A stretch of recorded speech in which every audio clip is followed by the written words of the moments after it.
Dehqon Daraxanamızın Karatyandakı filialında hazırki gündə həmməyə gərəkli olan prosedura xidmətlərimizdə yenə bir yenilik kiritdilər. Hazır əhkəmimizin özləri toluqraq etib düşündürüb ötədilər. Müşteri bizden bu yeni aparatımız azonoterapiya hesaplanады. Bu azonoterapiya yine hazırki halatda doyundurub durdu. Addigina natriy xlorunu kislorodla doyundurub beradi. Adam organizmida kan aylanışını yaxshilaydi, qonni suvdirib beradi, miyaga kislorod yetishini ta'minlab beradi, yaxshi yetib borishini. Adam organizmi uchun foydasi bo'lsa foydasi bor, lekin zararli tomonlari umuman yo'q. Bu asosan beremenlik uchun yaxshi, uyqusi normaga tushib boshlaydi. O gerek narsa uyqularınız normaga tushadi ekan. Davleniyasi chiqadigan, tushib ketadigan odamlardan bir xil ritmga Ushab beradi. Bu kichkina bolalar ham, kattalar ham hammaga mumkin bu. Nima zararsiz. Nazarçiynəsiz. Nazarçiynəsizdan quyib turibmiz. Kattalar, yosh kattalar davleniyasi bog'lar gelib turibdi. Davleniyasi bağlaram, davleniyasi pastlaram yesa bo'ladi demak. Yesa bo'ladi. Hammaga mumkin.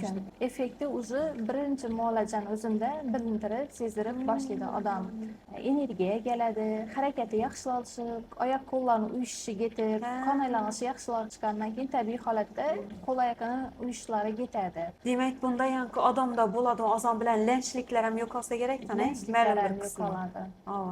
Bu aparatimizni shuncha foydalanishini eshitgandan keyin menimcha hamma bir marta bo'lsa foydalanib ko'rasizlar keldi. Necha kun foydalanish kerak va pulini ham aytib o'tsangiz. Azonoterapiyani 6 kundan eng kami 6 kun, eng ko'pi 12 kun. Shu 6 kundan 12 kun oralig'ida olishimiz kerak. Uni pullari protsedurasi 50 ming so'mdan qo'yib turibmiz. Hammaga nisbatan bizda arzon qo'yib turibdi. Biz bizani bo'lsa bo'lsin, xalqimizda bo'lsin, xalqni o'ylagan holatda xalqni o'ylagan holatda pullar qo'yib qo'yibdilar.